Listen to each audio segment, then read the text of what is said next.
Hey, my sweet baby. I wanted to come on here really, really quick to just tell y'all this.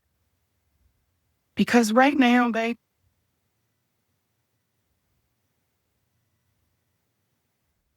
they are pushing so much to us in reference to if you take this shot, you can lose 30 pounds. If you take this pill, you can lose this. But what is the long-term effects? What will it do to your body, your mind? What will it do to us 5 years from now, 10 years from now? And yes, you may look like $1 million on the outside. And you may get down to that size 2 or that size 4 or that size 8 or whatever that thing is. But I would ask you to research what you're putting in your body. Research what you're putting in your body. Hey, they got us caught up in trends.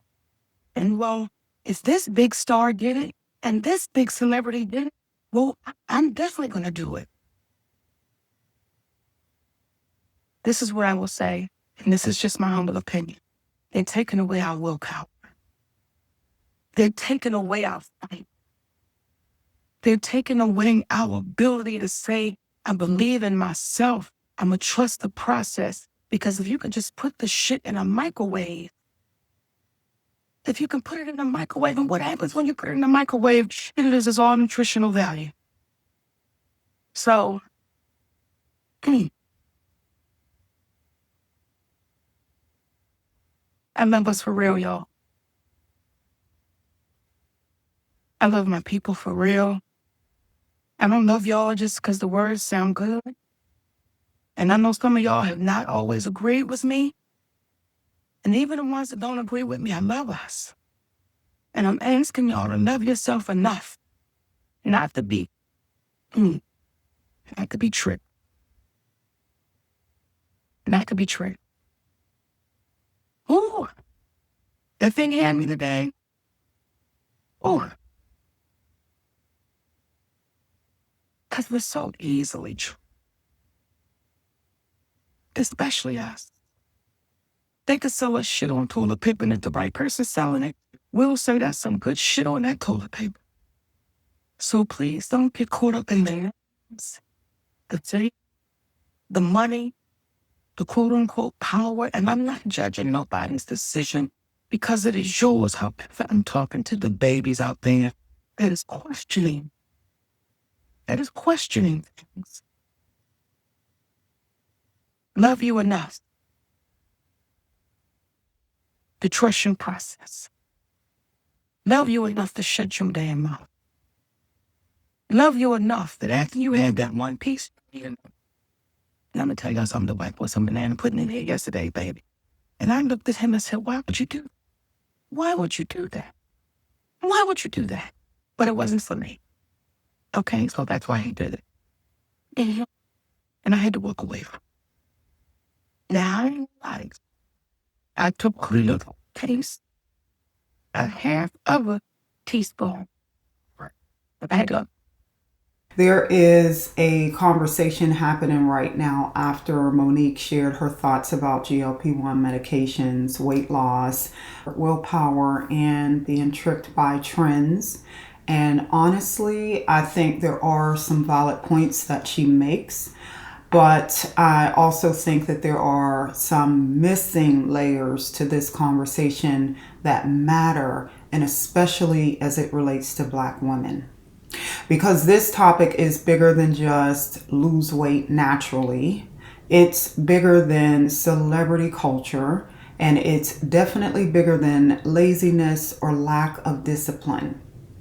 First, I want to acknowledge something that I find important, and that is that I believe that Monique is genuine when she is speaking, and it's coming from a place of concern, love, and lived experience. She's talking about being careful with what we put in our bodies, as well as processed foods, overconsumption, and the manipulation of our communities through marketing. And honestly, she's not wrong about a lot of what she's sharing. We do live in a society where hyper-processed foods are everywhere. We live in a culture where corporations profit from keeping people sick. We do have to question why unhealthy food is cheaper and more accessible than nourishing food in many communities. And food deserts do exist. And yes, many foods today are engineered for addiction, overstimulation, and convenience, and that matters.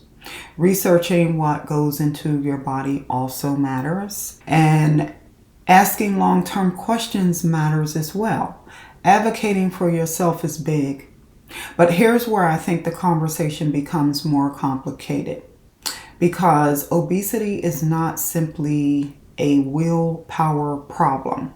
And for many people, especially Black women, it never was. We also have to talk about bias. Implicit bias refers to the unconscious beliefs and assumptions people hold about others, often without realizing it. In obesity conversations, many people automatically associate larger bodies with laziness, lack of discipline, irresponsibility, or poor self-control, and those biases can impact how people are treated medically, socially, emotionally, and even psychologically. For Black women specifically, those biases can become layered with racial stereotypes, stress, and cultural judgment in ways that deeply affect self-esteem and healthcare experiences. Judgment is when we make assumptions about someone's character, worth, intelligence, discipline, or choices without fully understanding their lived experience, biology, health, history, or other circumstances.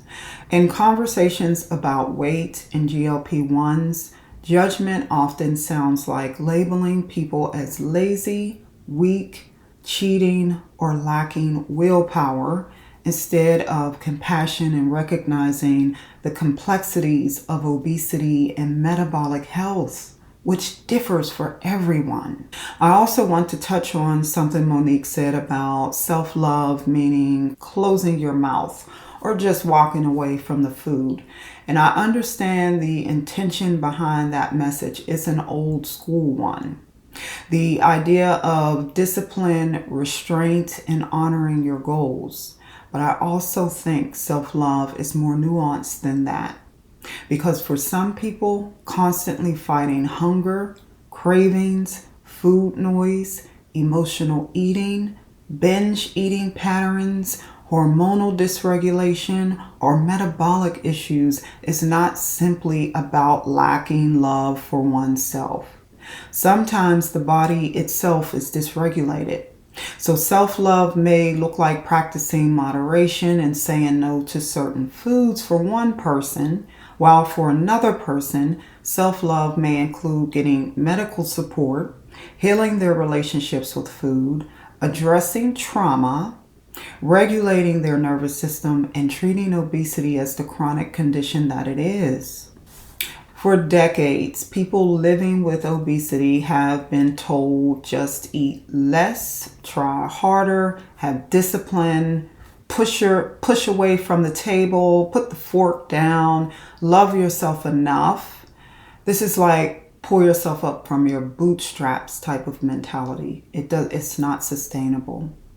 But science has increasingly shown that obesity is a complex and chronic disease involving hormones, metabolism, insulin resistance, inflammation, genetics, trauma, stress physiology, nervous system dysregulation, environmental factors, sleep, medications, menopause, perimenopause, cortisol, food accessibility, and socioeconomic conditions. That is not weakness, that is biology, and it's nuanced.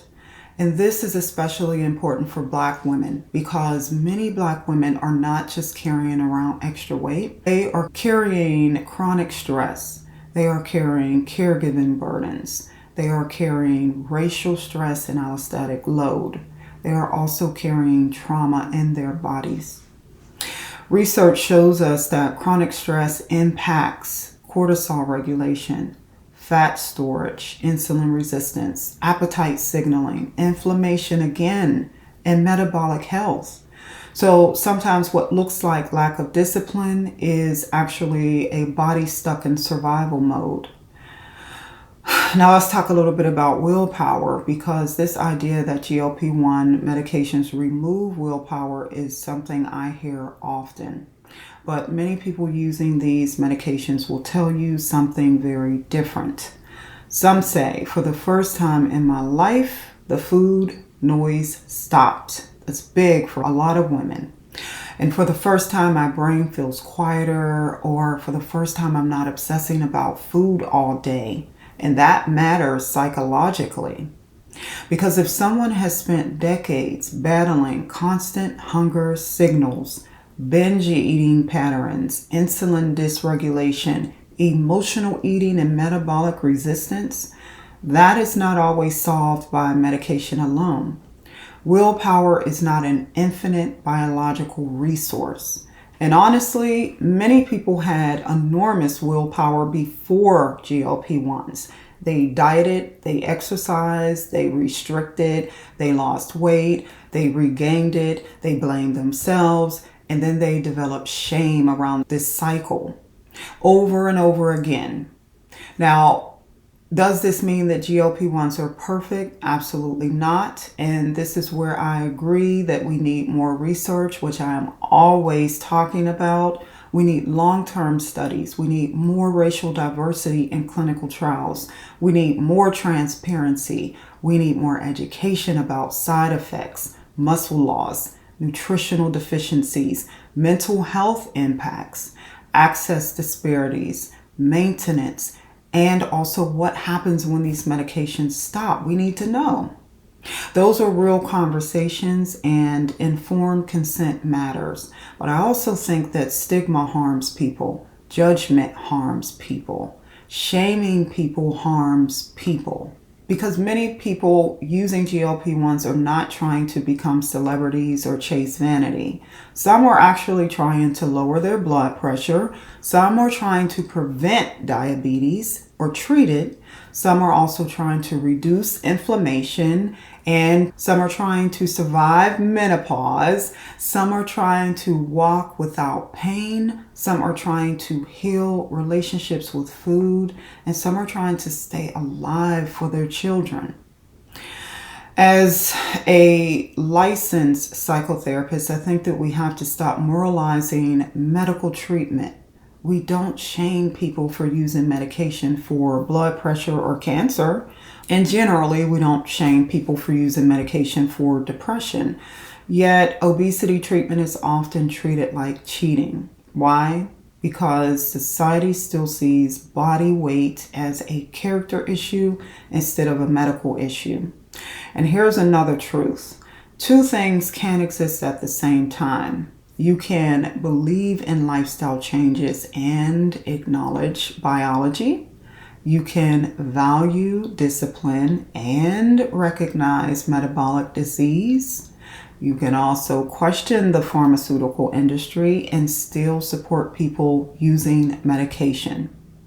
And you can also support natural approaches and support medical intervention. This does not have to become an us versus them.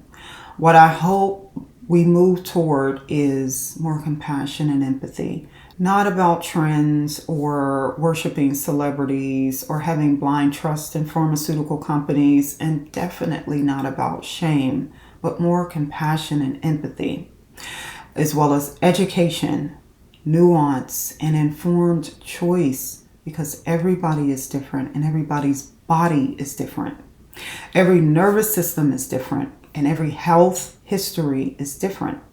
And ultimately, people deserve the right to make educated decisions about their own bodies without being judged or ridiculed or shamed. And for Black women specifically, please know this, that your worth is not attached to your weight. Your healing is not measured by a number on a scale.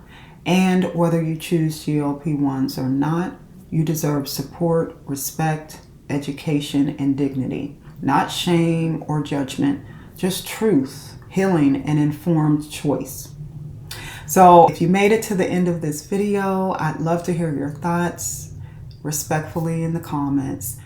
Do you think that conversations around GLP-1s have become too judgmental, too trendy, or are we finally beginning to understand obesity differently? So let's talk about this with some compassion and empathy and change the narrative for those of us who may not have been able to do it in the same way that someone else was able to, but following your own heart and letting your truth guide you to make the right decision. So I thank you so much for watching today's video. I look forward to seeing you all next week, and until then, take great care.